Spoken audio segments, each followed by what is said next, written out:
Tudo bem com você?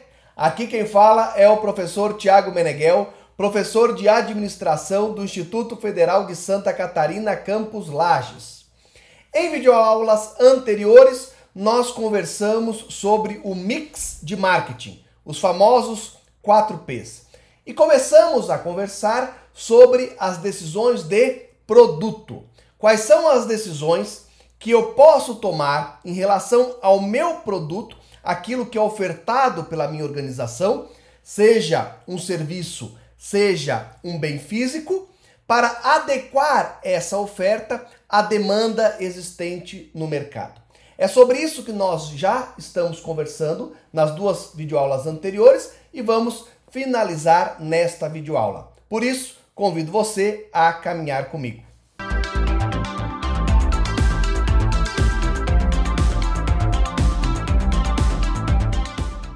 Nós estamos então conversando sobre o mix de marketing, os famosos 4Ps. Ainda temos pela frente a nossa conversa sobre o preço, a nossa conversa sobre a praça, a logística, os pontos de venda, as estratégias de canais de distribuição de marketing e temos ainda que falar de comunicação. Nós estamos aí no primeiro P conversando sobre as decisões de produto.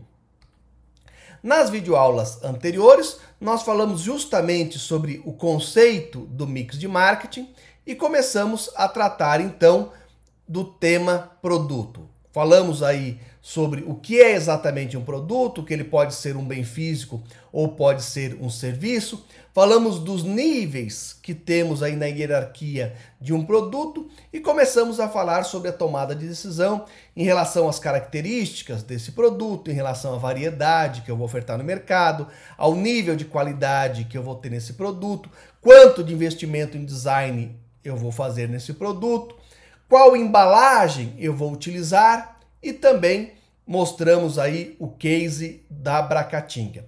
Por final, falamos sobre decisões em relação a tamanho. Nesta videoaula, nós começamos falando sobre a rotulagem, a importância da rotulagem. É importante para o profissional de marketing não confundir embalagem com rotulagem, apesar de ter, obviamente, aí uma relação, né? Mas a embalagem se a embalagem que eu vou fazer é de papel, é de plástico, é de vidro, qual é o tamanho dela, qual é aí o formato dessa embalagem, isso tudo eu estou tratando aí da embalagem. A rotulagem pode ser realmente um rótulo que eu vou colar nessa embalagem, pode ser uma grafia que eu vou fazer na própria embalagem, mas trata aí dessa comunicação, das cores, das informações que eu vou imprimir, né, na embalagem, seja colando, seja uma impressão direta no material da embalagem. E a rotulagem deve obrigatoriamente atingir alguns objetivos. Identificar a marca. Uma das funções principais da marca é possibilitar que, uma vez que o consumidor ficou satisfeito com uma determinada compra, ele possa refazer aquela compra. E aí, então, ele precisa identificar novamente aquele produto, aquele produtor, né? Então, é preciso identificar a marca. Parece uma coisa óbvia. Quem é que vai fazer um rótulo ou uma embalagem sem identificar a marca? Acontece, né? Se você for numa feirinha, como tem aqui na cidade de Lages, da onde eu estou falando, existem feirinhas de produtos artesanais, pães, bolachas, enfim, que as pessoas simplesmente colocam lá numa embalagem de plástico e não colocam nenhum tipo de rotulagem, não se identificam, né? Isso impossibilita aí uma recompra ou dificulta uma recompra. A embalagem precisa transmitir informações descritivas e persuasivas. Ou seja, eu posso usar essa embalagem como um espaço de comunicação. Um espaço de comunicação muito importante, porque ele está lá no PDV, ele está lá no ponto de venda.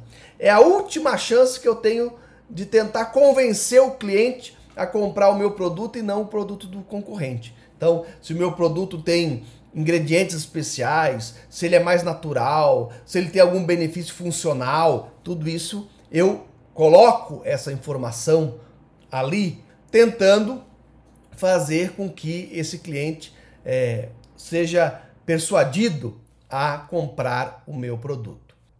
Outro elemento importante aí da rotulagem é fornecer orientações sobre a armazenagem em casa. Então, uma vez aberto, quanto tempo eu posso ainda utilizar esse produto? Aonde que eu devo conservar esse produto? Na geladeira, fora da geladeira, enfim, todas essas informações é importante que estejam aí na rotulagem. E uma outra questão é fornecer orientações sobre o consumo do produto.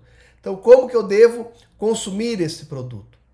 Então, isso também deve constar ali na embalagem. Mesmo que seja algo simples, corriqueiro, é importante que tenha lá, vamos supor, eu comprei um café solúvel. Então, um café solúvel, você deve colocar uma xícara de chá numa xícara de leite, por exemplo. É importante essa informação.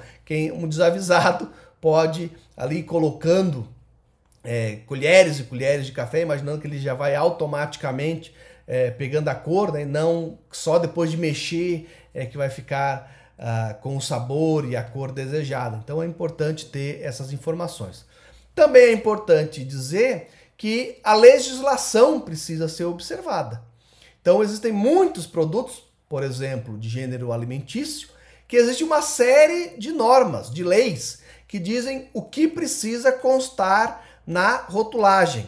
Então o leite precisa ter lá uma informação dizendo que ele não deve ser utilizado para alimentação de bebês, por exemplo.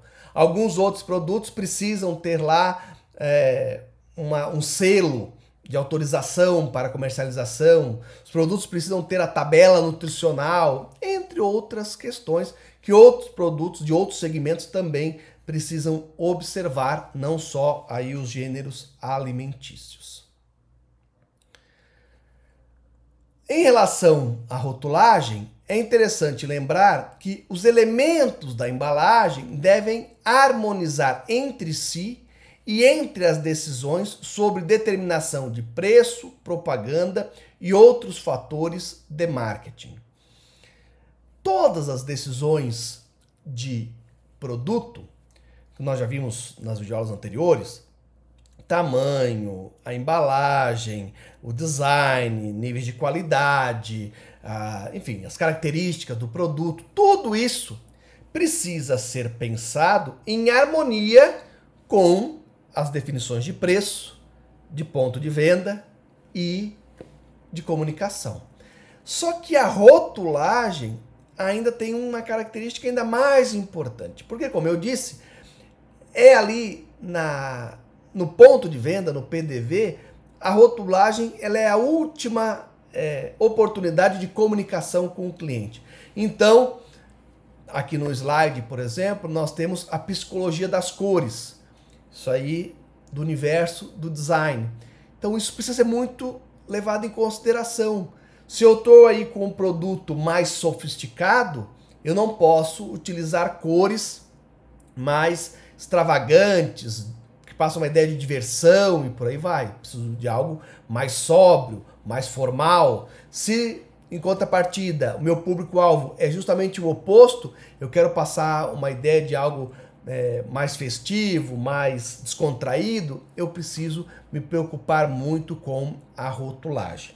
Mas nós não temos aqui nessa videoaula condições de avançar sobre isso, né, sobre esses temas. Isso aí é praticamente uma outra disciplina, mas fica aí o alerta para a equipe multidisciplinar que precisa trabalhar com o marketing nas organizações. Uma outra questão, aí não só sobre a rotulagem, mas sobre a rotulagem e a embalagem, é que os produtos e suas embalagens devem ser projetados para reduzir um impacto ambiental adverso, tanto quanto possível. Esse é um tema tão sensível e tão problemático que nós vamos parar aqui para conversar um pouco melhor sobre isso.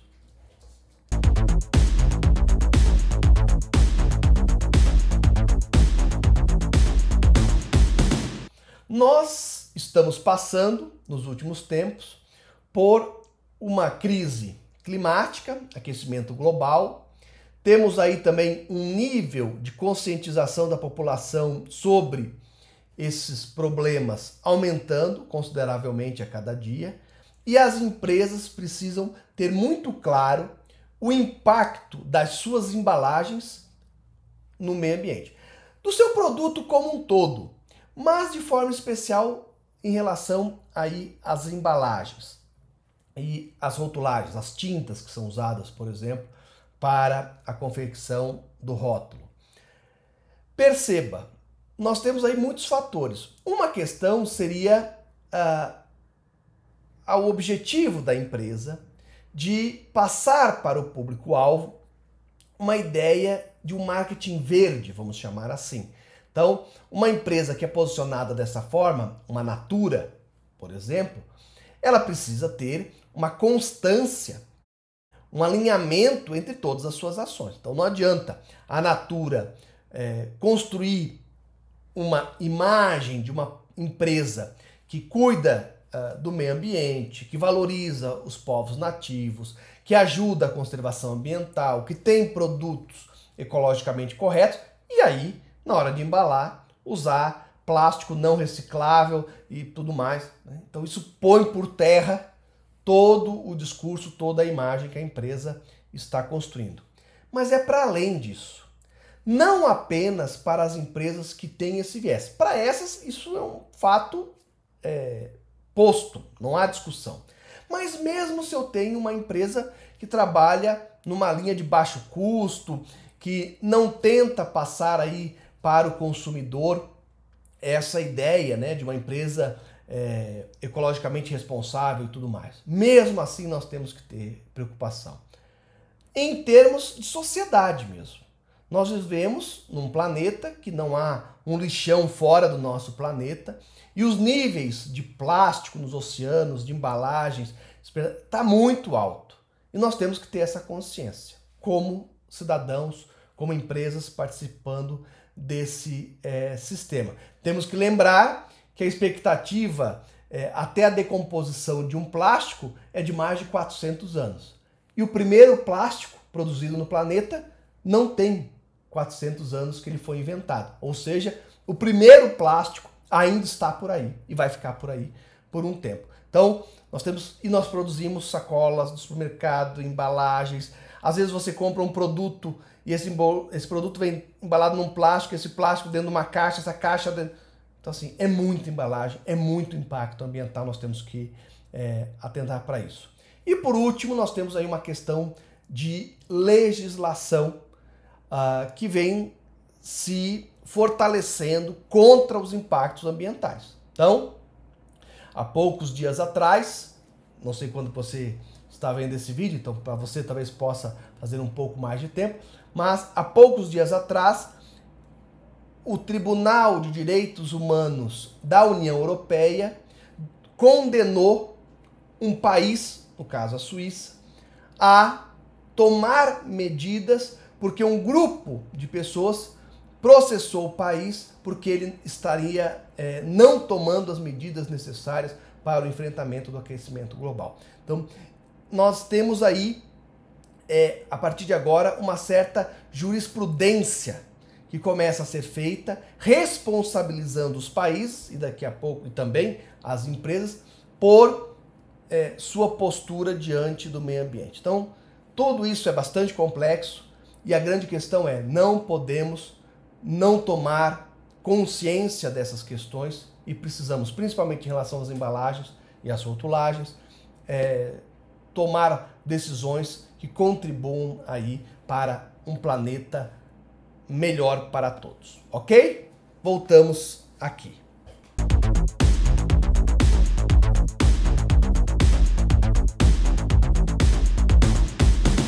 Visto então essas questões da embalagem e da rotulagem, uma outra decisão que eu preciso tomar é se meus produtos vão ter ou não vão ter marcas próprias, se vão utilizar marcas de família, se vão aparecer em grupos separados, enfim, questões relacionadas as marcas, né?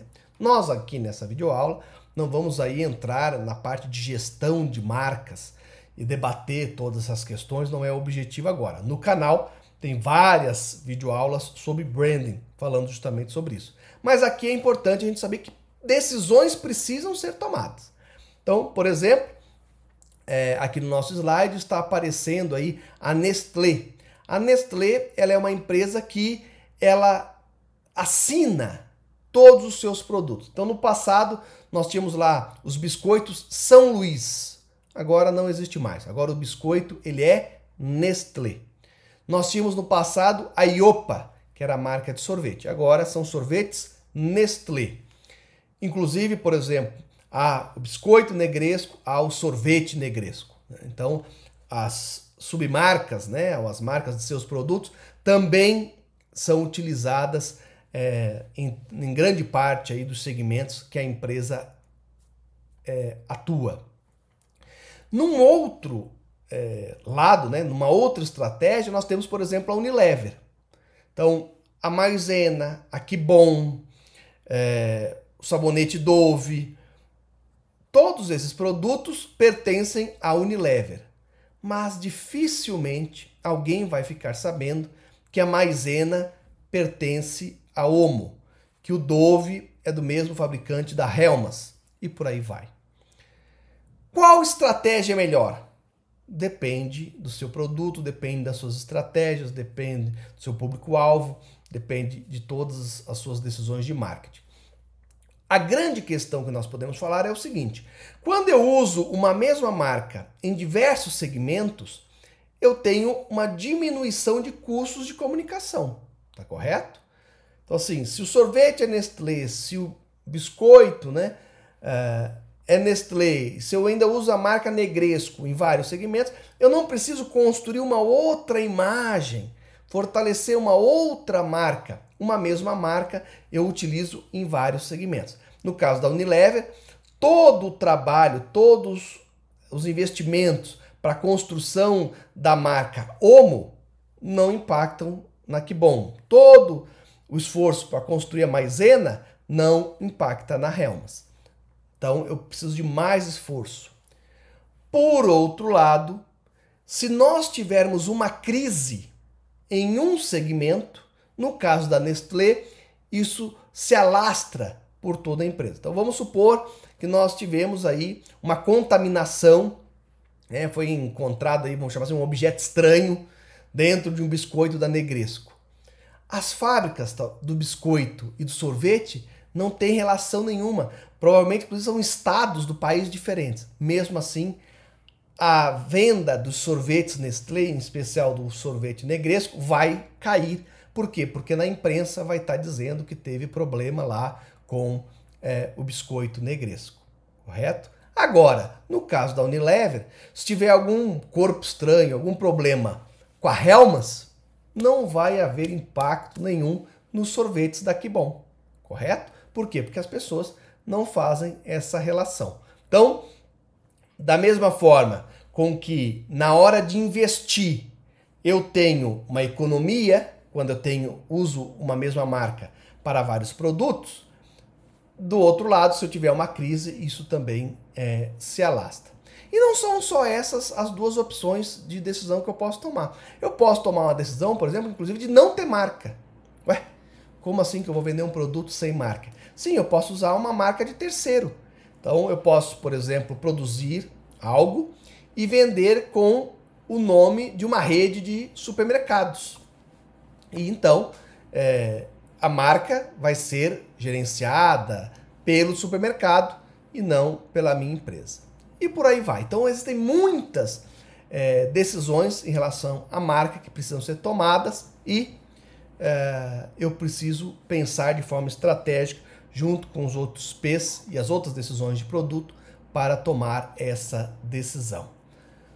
Uma outra decisão que eu tenho que tomar em relação ao produto é a garantia que eu vou dar para esse meu produto. A garantia padrão, não há discussão, existe muitas vezes uma garantia legal. Então, um produto, por exemplo, comprado pela internet, o consumidor pode devolver em até 7 dias, sem inclusive precisar de nenhuma justificativa. Ok, isso é lei, não há o que se discutir. Mas eu posso, dependendo do meu produto, dependendo do meu público-alvo, trabalhar com a garantia. Nesse caso específico aqui que está no nosso slide, nós estamos falando aí de uma marca de carro que agora já é muito conhecida no Brasil, mas quando ela chegou no Brasil, as pessoas tinham um certo pé atrás com essa marca, porque era uma marca nova. No Brasil, basicamente, era Chevrolet, Ford, Fiat e Volkswagen. Chegou uma marca de um país asiático que as pessoas não conheciam muito, as pessoas ficaram desconfiadas. O que ela fez? Além de ter bons produtos, estratégias de preço, de comunicação e tudo mais, ela trabalhou fortemente na garantia. No Brasil, o padrão dos automóveis era 1 ano de garantia. E ela disse o quê? Nós entramos com 5 anos de garantia. Quando ela disse isso, né, o mercado entendeu que, opa, essa empresa realmente confia nos seus produtos. Né? Depois teve essa promoção que está no slide aí, onde ela deu ainda mais 1 ano, né? Deu 6 anos de garantia nos seus carros. Então, essa é uma decisão, dependendo do produto, dependendo de todos os aspectos, pode ser tomada. Uma outra decisão que eu posso trabalhar também é com relação às devoluções.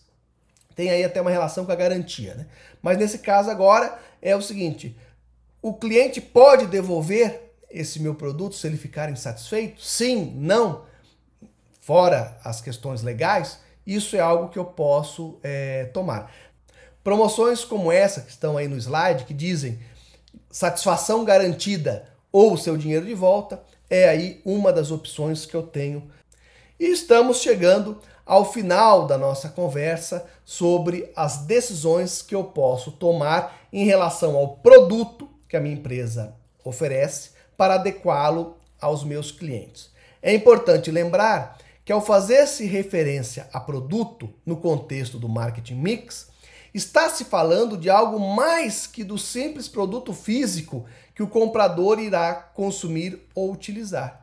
Está se falando, na verdade, de um conjunto de características, algumas tangíveis, outras intangíveis, própria garantia, a imagem do produto, enfim, que constituem isso que a gente chama de produto. Então, agora que você assistiu aí às nossas 3 videoaulas, você já sabe muito bem. Quando em marketing nós estamos falando das decisões de produto, não é apenas do produto físico, tangível que a gente vende. Tem uma série de decisões que eu preciso tomar. E é ainda salutar lembrar que as decisões relacionadas a produto são de longo prazo, pois não é possível alterar rapidamente o mix de produtos ofertado por uma organização.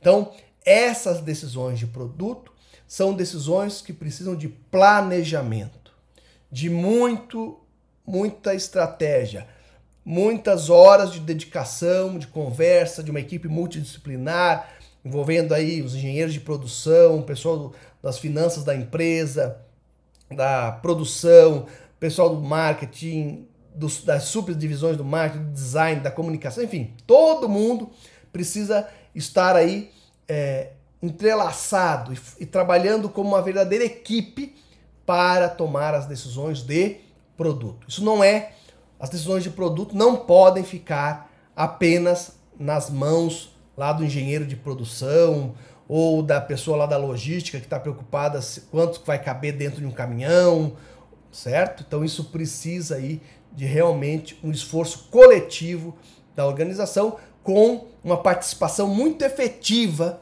dos profissionais de marketing que vão ser ali a voz dos clientes, a voz do público-alvo, dizendo o que realmente esse mercado deseja adquirir. Se o produto for bem feito, bem trabalhado em todos os seus aspectos, depois as outras tarefas vão ficar muito mais fáceis.